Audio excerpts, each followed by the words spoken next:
Funding for this BLET California State Legislative Board presentation has been provided by NARF, N-A-R-F, North American Railway Foundation.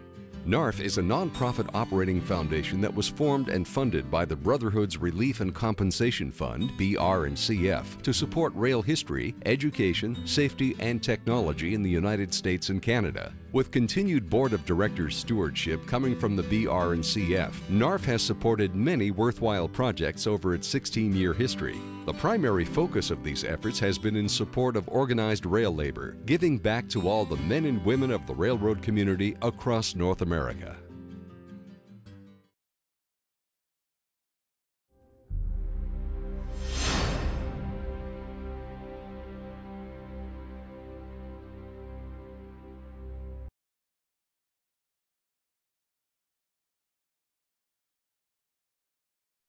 You have to be a little weird to want to come out and do this job.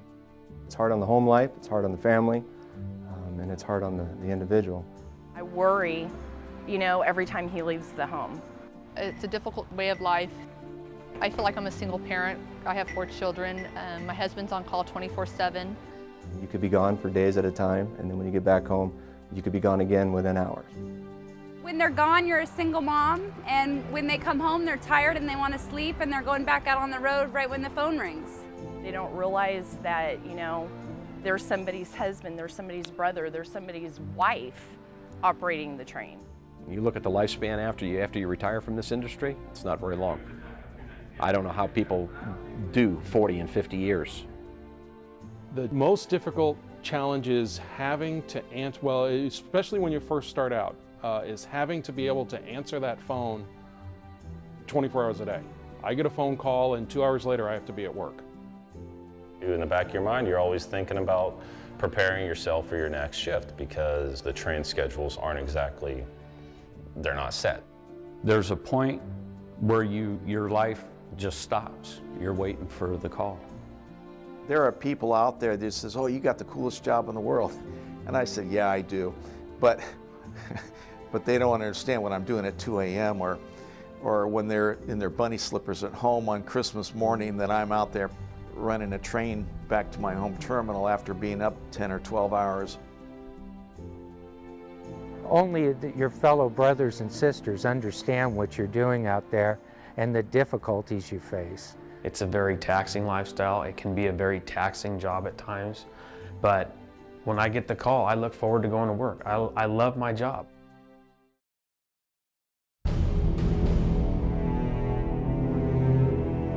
It's not just that piece of equipment. There's a lot that goes behind moving those wheels. It's 2 people up there trying to stay alive. Carrying 26,000 people a day.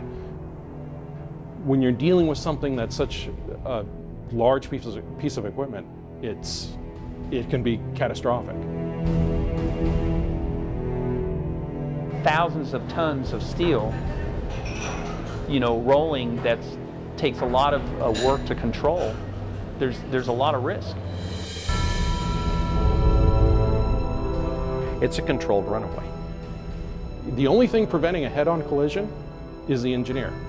There's no way for me to go back and white out the mistake that I did. Once it's done, it's done. There's no eraser for the train.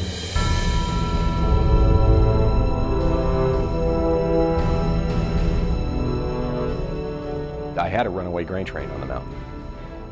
I had one get away from me. It took off as we tipped over the crest. It actually ran 7 miles in emergency before it actually came to a full stop. The conductor and the student were wanting to jump off the train. You get what they call grab and seat. And you're not using your hands to grab the seat. You're just getting more and more nervous as you're trying to stop the train for whatever instance is coming up. And the only thing that's preventing the head-on collision is the crew that's on board.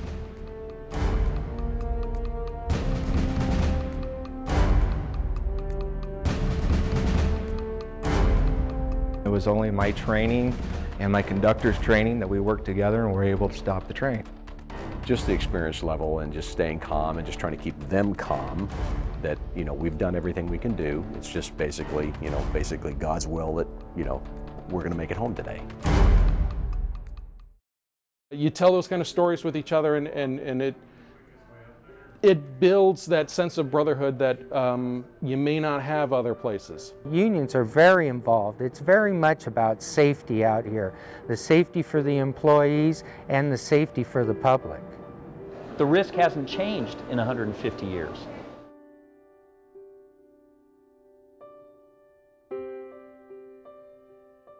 Achieving becoming a locomotive engineer because of what it entails to do so definitely is rewarding. It makes me feel very proud to do that job.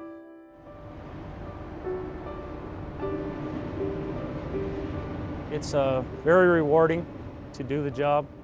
You're the actual one that, pulls the throttle, blows the whistle, controls the slack and speed. It's a cool job. You get to wave at the kids, you blow the whistle a little bit, and you make a little bit of noise.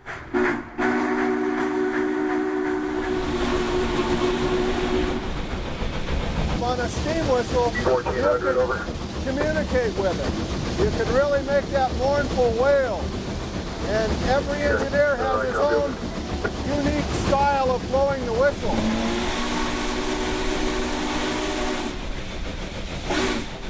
I love my job. I wouldn't have been here 22 years if I didn't. I'd have went somewhere else.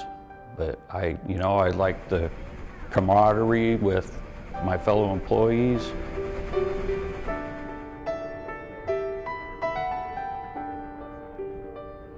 I believe very strongly in our craft, and nothing against popping out widgets, but it's not a repetitive skill. It's really a craft and it's an art.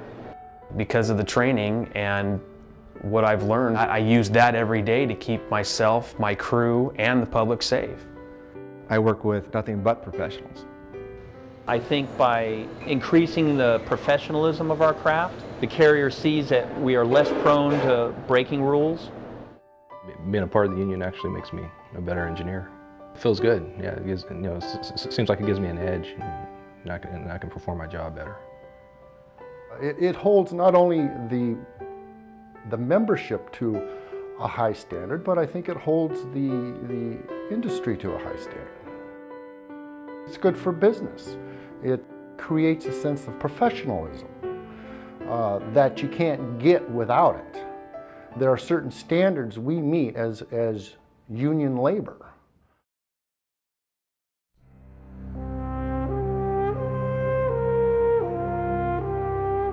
If you're any type of student of history, you'll know right away that things have gotten significantly better for working America and the middle class. There's no doubt about it. There's been huge advancements in the quality of life, and it's all because of the union. The BLET, being the oldest labor union in the United States, has over 150 years of experience and knowledge in railroading. 1 in 5 people on the railroad would lose their life to the job that they had. The President of the United States equated that with going to war. All they got were a dozen roses and a final paycheck to the widow. It was a struggle to create these unions, to create a working environment that was safe, and also because of all this operations that go through cities and so forth for the public. If we didn't have a union, then we'd go back to work in like the days of the 1800s when they were building this country, when mysteriously a group of Chinese laborers would disappear the day before payday, or the fuse would be too short when they were blasting out the tunnels. I mean, things like that. People did fight and die for the rights and to organize and to be a part of the unions. There's been a lot of experience and bloodshed before any of us came on the scene, and we all get to benefit from the hard lessons that were learned. They had physical skirmishes at a picket line, and they were trying times, A lot of people poured their hearts and souls out, fought very hard on picket lines, negotiated tough contracts, gone through the ups and downs of the industry, and now that it's modern times and you're on a modern locomotive and everything's improved so much, this is really on the, the backs of the men and women who preceded us that fought for all this. day in and day out, that's all I do is talk to old timers. And I do that for a reason, because they're the only ones left that still understand what we have, what we've had, and where we need to go. You hear the stories. We used to work 16 hours a day. We used to, be back in 8 hours. They'd call us in 6.5. You were never rested. You never saw your family. 1950, we worked 7 days a week, 16 hours a day. When I hired out until 1972, the government changed it to 14 hours a day, 7 days a week. And then 1974, they changed it to 12 hours, 7 days, which they have now. When I started, we had no medical help or anything. And then a couple of years later, we paid 50 cents a month, and it was only for you, nothing for the family. And they had these little emergency hospitals around in the yard. That's where you went. Do you get a vacation? Carrier didn't give it to you. You get overtime? They didn't give it to you. You get sick days? They don't give it to you. The contract, your union and your contract is what gives you your rights. The railroad operates on a 100-year progression. They're thinking what they want to be doing 100 years from now. And you can bet they want to get rid of employees. Look at these trains they run out here like these big freights. 2 people on them. They even want 1. Canada, the engineer has to inspect all the trains. Get down and walk the whole train, check all the brake movements, everything is working. If you don't have that contract, you have no protection whatsoever.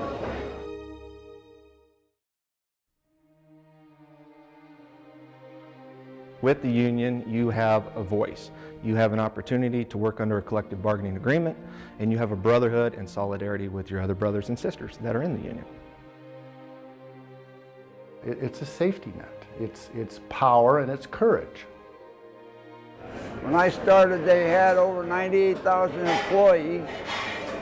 1960, they had 48,000 employees. Due to the fact that they got rid of steam, they didn't need the water service department, they didn't need the boiler makers, they didn't need the boiler men, bricklayers. 1980, they were down to 23,000 employees. Because before with steam, you had to have a fireman and an engineer on every engine. Now you can hook 10 together and have one person operate 10. I think most of the old-timers are very thankful. They're very grateful for the union, but they also participate. They know how important it is to be engaged in the union. I think a lot of people are missing the mission. They're not understanding the true mission of the union. I grew up in a union family, and if we didn't have the union, we wouldn't have what we did today, as our health benefits, our wages, protection of our jobs, safety of our jobs. You need the union. The union's your protection. The union's the reason why you're making what you're making. The union is your protection from the carrier. Hoping they're not hard on you. Well, there's no hoping. You got to have a structure in place to protect you, and that's what the union provides. Benefit level, pay level, I do see a difference. I'm much more protected.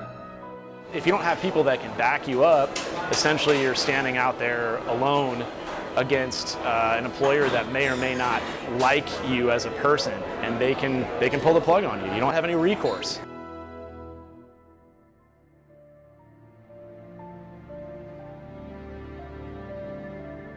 I would not be here right here today if it wasn't for the BLET.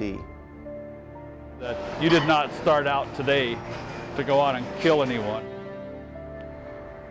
This union's been there when I needed them. A year ago in a few days, I was in front of an arbitration hearing, and I was begging for my job, essentially. And if it wasn't for our arguments, I would not be here in front of this camera today. I don't wish it for anybody to go down that road. It's a horrible thing to go through, but if it wasn't for the Brotherhood being there to support me through this process, I would be out doing something else. I definitely thank the Brotherhood for that. We have people that commit suicide by jumping in front of the train. As an engineer, I've been involved with 2 incidents as an engineer and 1 as a conductor. I can still hear the impact. We've all had them. That's when the high pressure comes in, because first of all, you've had a very traumatic experience, particularly if it's suicide. The one thing that our union has agreed upon with the management of this care program, where you take time off after a situation like this. We didn't have that one. That's only been around a short period of time. You had to finish your trip, as if nothing happened, and then just come out the next day and just continue plodding back and forth. The value is going to come when you get yourself into some problems, and you're going to need somebody to back you up, and that will come a time in your career as a youngster in this industry that you're going to need some help, and you're going to need somebody to back you up on a situation. This union's been there when I needed them. It was a very good outcome when I needed them. These folks that were in this room fought for me to keep my job, and they fought hard. And I got a lot of gratitude to those folks that did that.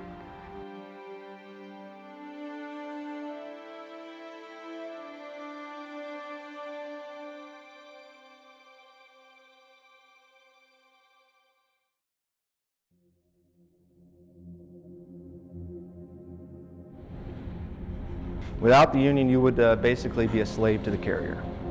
If the carrier didn't have a union to have to deal with, you would be receiving a minimal wage.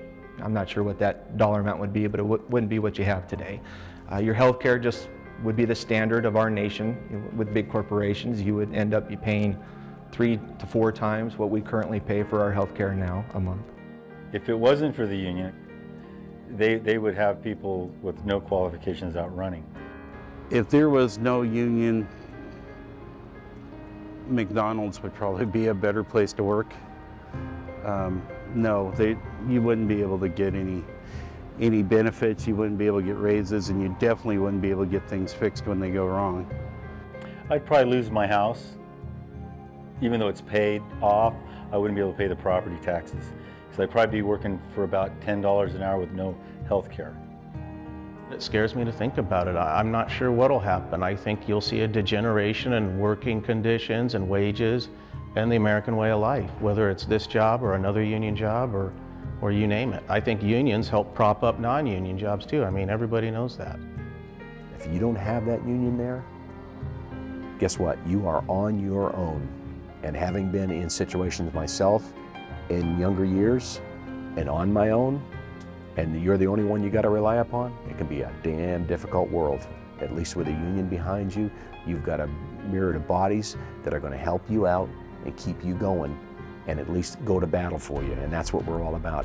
I can think during my career of at least 4 instances where there was something very unfair that I was charged with, and it was totally wrong, and all 4 times the local chairman of the union was able to prove to the carrier that they were wrong.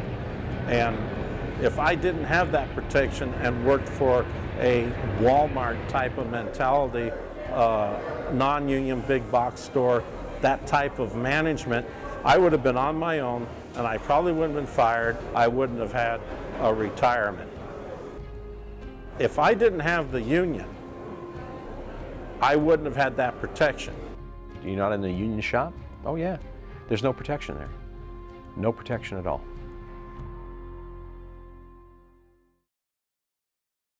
When people don't come to this union meeting, it gives a tear to my eye. It's very easy to get involved in the union. You don't have to do it all. Everybody has a voice in the union, and everybody's voice should be heard. And the place for your voice to be heard is at your union meetings. Come to a meeting and voice your opinion. That's where the business gets handled. You want something, come address your local division and get it handled. Everybody should try to make a point of coming to at least 2 or 3 meetings a year, depending, you know, just to find out what makes everything tick. The union is only as strong as their newest member and their member with the least amount of responsibility. It starts grassroots though. It starts at your local division with your local chairman, and it starts with you. You know, by contributing to the efforts of the local union, you're helping the group. And you can always accomplish so much more as a group than individually. When we all stand together as a union, my voice is amplified by that many other union brothers and sisters that I have when we go talk to Congress. By being involved in the union, whether it's small or at a higher level, you're invested in your workplace, you're invested in your coworkers. Being involved in the union makes us all invested in collectively everybody coming home safe. Your union has always been a strength in numbers because the more voices you have, the more power you have. But when you don't have the strength in numbers, you can't have 12 or 13 guys holding up the whole lodge. It just doesn't work. I just know that when I leave the railroad, I want to leave the union and the working environment just a little bit better than I received it. To be involved is you. You are the union. You know, it's not the name, it's not this guy or that guy. It's you as a member, you know, and then the next member alongside of you, and the member on the other side of you. That's the union. Each and every member is, in fact, the union. You have to be a part of it. You have to commit and be a part of it. This is a grassroots organization, so if you don't come in, if the members don't come in and participate, the whole thing doesn't work. It's a democratic process that we have. Yeah, without the member, there is no union. My biggest question to everybody is, you know, if not me, who, and if not now, when?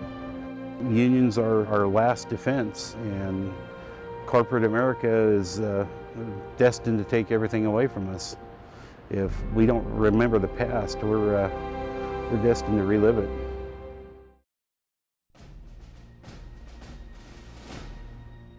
Now, in today's political climate, there's a real backlash, and you hear on the political advertisements all the time, well, special interests and unions are asking for too much, and union people make too much money.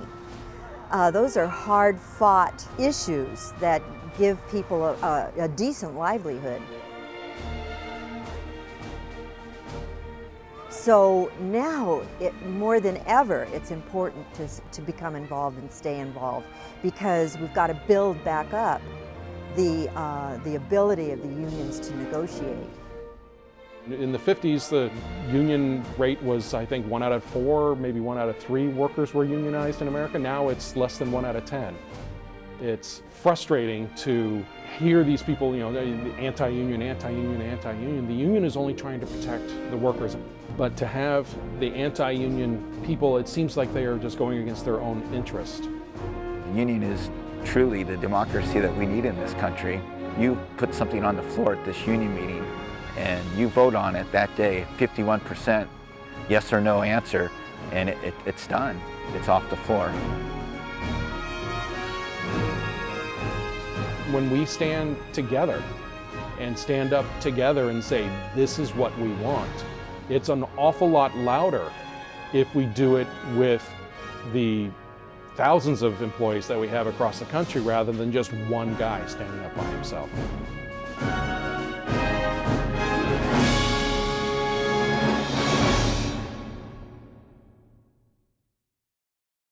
Funding for this BLET California State Legislative Board presentation has been provided by NARF, N-A-R-F, North American Railway Foundation.